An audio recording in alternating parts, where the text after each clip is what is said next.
Assalamualaikum warahmatullahi wabarakatuh. Yang kami hormati Puan Amirah Hazwani binti Anwar selaku pensyarah bagi kursus SYI 4133M Fiqh Al-Jinayat Grup 2 dan rakan-rakan yang dikasihi sekalian. Kami dari kumpulan 4 yang akan membentangkan tajuk mencuri.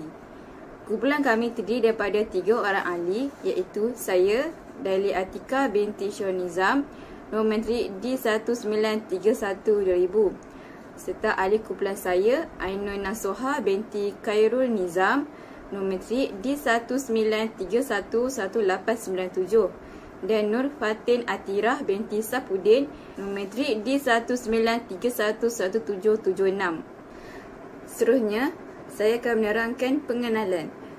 Curi atau sarikah dalam bahasa Arab bermaksud mengambil sesuatu secara sulit.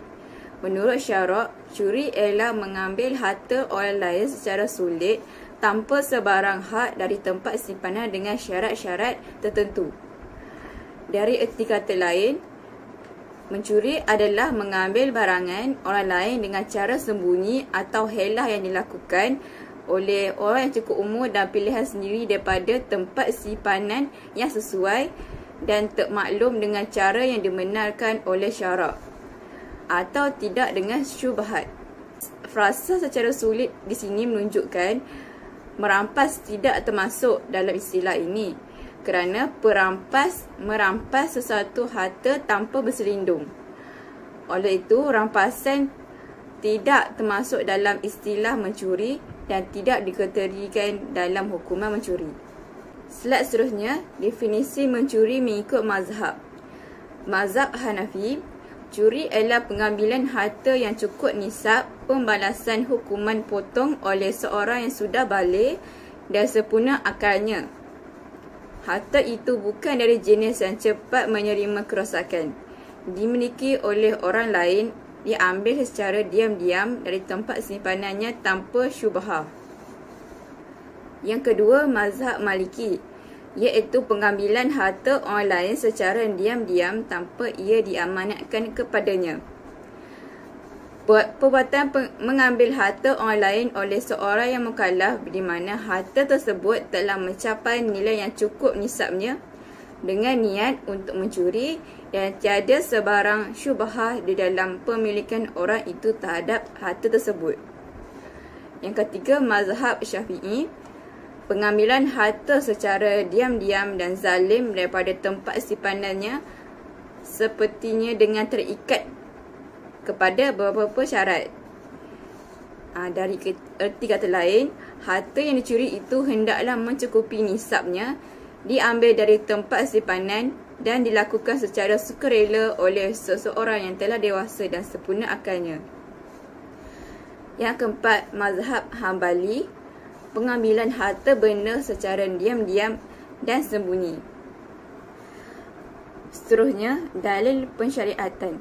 Dari surah Al-Baqarah ayat 188, wala ta'kulu amwalakum bainakum bil batili wa tudlu biha ilal hukami litakulu fariqun min amwalin nasi sibil ismi wa antum ta'lamun.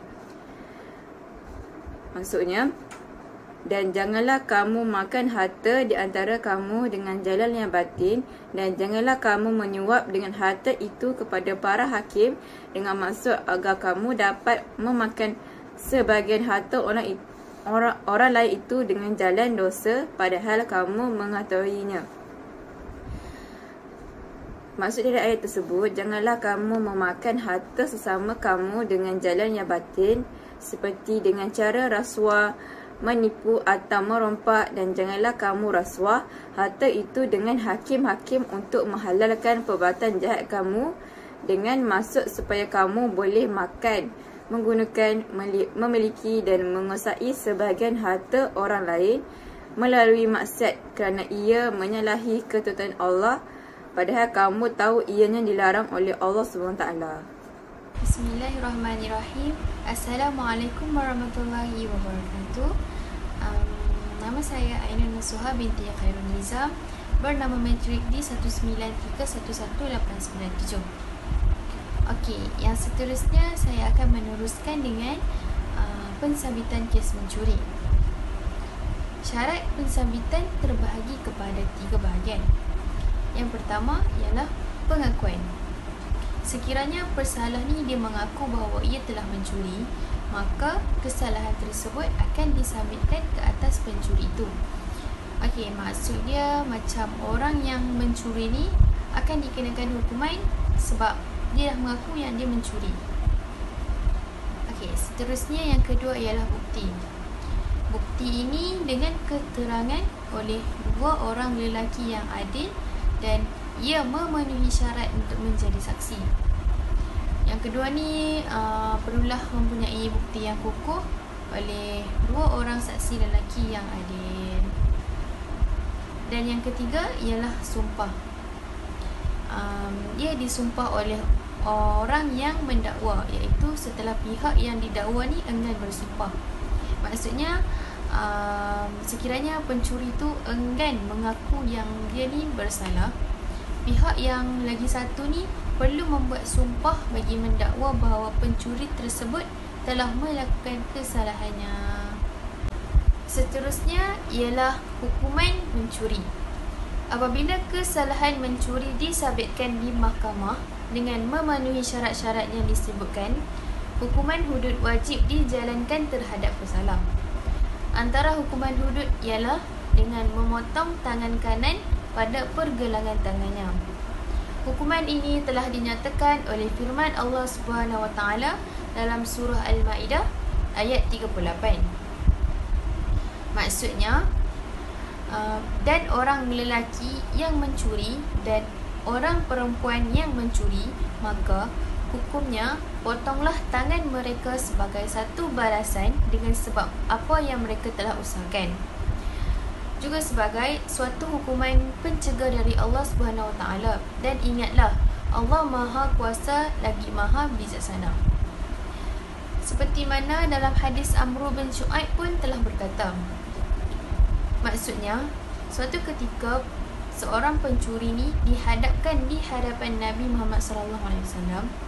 Baginda telah memotong pada pergelangan tangan pencuri tersebut. Seperti yang kita tahu, hukuman hudud bagi kesalahan mencuri ni adalah dengan memotong tangan kanannya, iaitu pada pergelangan tangannya. Imam Al-Syafi'i rahimahullah meriwayatkan dalam musnad daripada Abu Hurairah bahawa Rasulullah SAW pernah bersabda, sekiranya dia mencuri, potonglah tangannya. Kemudian sekiranya ia mencuri lagi, potonglah kakinya. Kemudian sekiranya dia mencuri lagi, potonglah tangannya. Kemudian sekiranya dia mencuri, potonglah kakinya.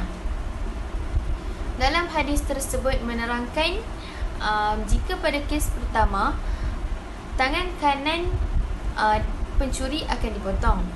Okey, bagi kesalahan curi yang kedua, kaki kirinya pula akan dipotong.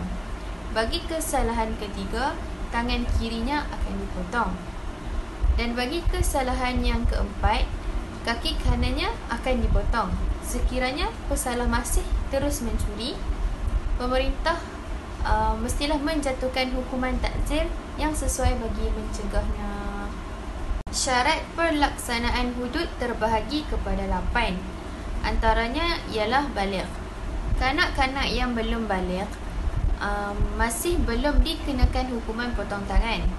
Okey, maksud jika si pencuri ni kanak-kanak yang belum baligh, maka ia tidak akan dikenakan hukuman. Yang kedua, berakal. Orang gila tak dikenakan hukuman kerana ia tak tertakluk dengan hukum syarak. Yang ketiga, tidak dipaksa. Okey, contohnya si Abu dipaksa oleh si Ali untuk mencuri motor. Tapi si Abu ni tak berniat pun nak curi motor tu, tapi si Ali ni memaksanya. Maka si Abu ni tak dikenakan hukuman lah, sebab dia dipaksa untuk mencuri. Yang keempat, harta yang dicuri mestilah mencecah kadar yang ditetapkan. Contohnya, jika harta yang curi tu melebihi atau kurang daripada 1/4 dinar, maka ia tak dikenakan hukuman. Yang kelima pula, harta yang dicuri dari tempat simpanan yang sesuai. Contohnya, barang yang dicuri itu dari wang yang disimpan dalam peti, atau pakaian yang disimpan dalam almari dan seumpama dengannya. Yang keenam, harta yang dicuri mestilah bukan hak milik si pencuri atau berkongsi harta dengan orang yang dicuri. Contohnya, Ali dan Abu mempunyai harta kongsi. Tapi jika Ali mencuri harta Abu, maka Ali tak dikenakan hukuman kerana ianya juga milik Ali. Dan yang ketujuh, si pencuri sedar yang mencuri ni adalah hukumnya haram, tapi dia tak menghiraukannya dan tetap juga mencuri, maka ia akan dikenakan hukuman. Dan yang terakhir adalah harta yang dicuri mestilah suci. Contohnya, kalau dicuri benda yang haram, benda yang najis, maka ia tak dikenakan hukuman. Assalamualaikum warahmatullahi wabarakatuh. Saya Nur Fatin Atirah binti Sapudin bernama matrik D193117776.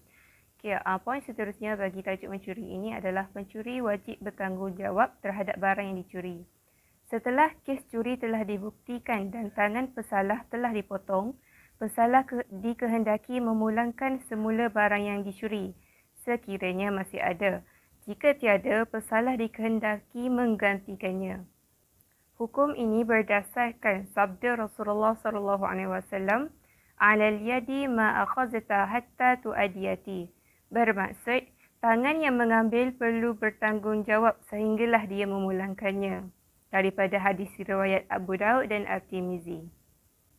Setelah kes curi dibuktikan dan dibawa ke muka pengadilan, hukuman perlu dilaksanakan.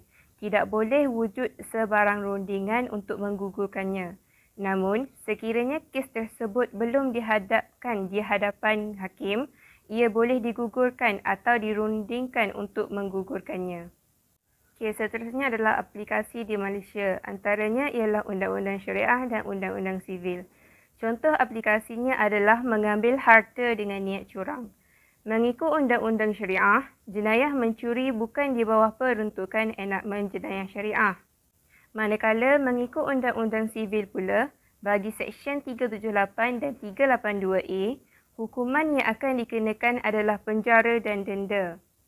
Seterusnya, Seksyen 378, mengambil harta dengan niat curang. Kesalahan mencuri menurut Seksyen 378 Kanun Keseksaan dapat dilihat di dalam ungkapan, barang siapa yang bermaksud hendak mengambil dengan curang, yang membawa erti, sesuatu pengambilan itu hanya dikatakan sebagai curi, hanya apabila ia dilakukan dengan niat yang curang atau secara tidak jujur. Pengertian dengan curang yang digunakan di dalam kanun terkandung di dalam Seksyen 24 Kanun Keseksaan. Istilah ini mengkehendaki sesuatu pengambilan dilakukan dengan niat untuk menyebabkan sesuatu keuntungan kepada seseorang ataupun kerugian kepada seseorang yang lain melalui cara yang salah di sisi undang-undang. Tetapi, jika mengambil sesuatu yang disangkakan miliknya atau disangkakan harta harus atau terbiar, tidak dikatakan sebagai perbuatan mengambil dengan curang. Peruntukan ini juga sesuai dengan kehendak hukum Islam memandangkan Islam juga tidak menganggap ianya sebagai mencuri kerana tidak wujudnya niat untuk mencuri atau tidak mempunyai niat yang curang semasa mengambilnya disebabkan oleh sangkaannya itu. Hal ini boleh diperjelaskan dalam kes-kes tersebut, contohnya kes menandu. Perayu telah didakwa kerana kesalahan mencuri sebuah basikal di bawah Seksyen 379 dan dikenakan hukuman denda sebanyak RM300 dan jika gagal untuk membayar denda tersebut, maka ianya boleh dikenakan hukuman penjara selama 3 bulan. Di dalam kes rayuannya, perayu menyatakan bahawa dia telah tersilap mengambil basikal berkenaan yang disangkakan adalah basikal kepunyaannya sendiri. Ekoran dari itu, mahkamah telah memutuskan bahawa perayu tidak bersalah kerana dia sememangnya secara suci hati percaya bahawa basikal berkenaan adalah miliknya sendiri dan dengan itu tidak mengambil secara tidak jujur. Kes yang seterusnya adalah Taha dan Anor. Perayu telah didakwa di Mahkamah Majistret kerana kesalahan mencuri 3 kati susu getah dari pokok-pokok getah yang terdapat di atas tanah kepunyaan pengadu.